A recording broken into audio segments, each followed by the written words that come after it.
High বন্ধুরা, এখন ঘড়িতে না 2:30 বাজে। এখন পুজো দেব। এত শরীর খারাপ না, মানে কথা বলতে পারছি না, জানো তো। সকালে পুজোও করতে পারিনি,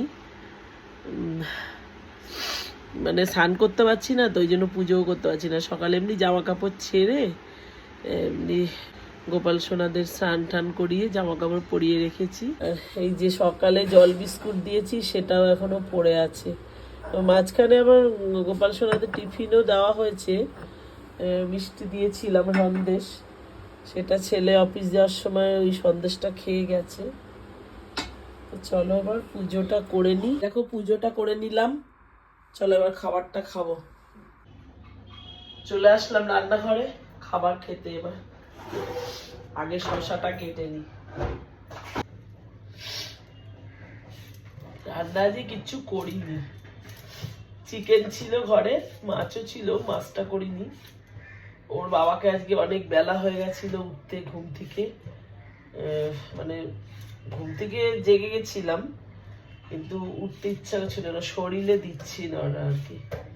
তার জন্য ওর বাবাকে আজকে না ওই ডালে চালে একটু ফুলকপি আলু সবকিছু দিয়ে খিচুড়ি মতন বানিয়ে দিয়েছিলাম প্রেসার কুকারে।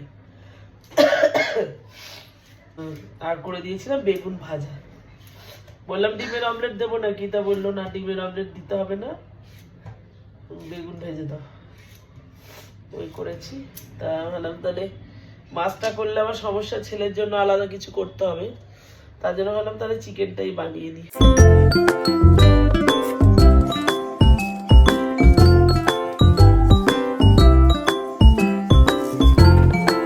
ছেলেকে ফোন করলাম, বললো আসছি। তো বাইরে বেরিয়ে দেখলাম একটু আসছে নাকি।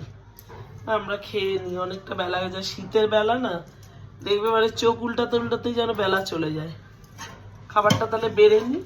টেবিলটা আমাদের এখনো ঠিক হয়নি। ঠিক হয়নি বলতে অল্প একটু কাজ তো, মানে স্ক্রুগুলো খুলে গেছে। অল্প কাজের জন্য মিস্ত্রি পাওয়াই যাচ্ছে না, তার জন্য ওই নিচে বসেই খেতে হচ্ছে।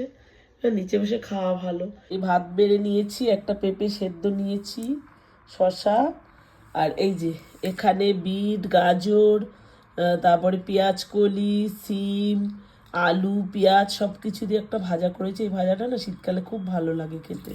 আর কালকে লাউ দিয়ে ডাল করেছিলাম না, এই ডালটা একটুখানি আছে। আর এই যে চিকেন তো আমরা রান্না করলে বাটিতে বাটিতেই নিয়ে নিই।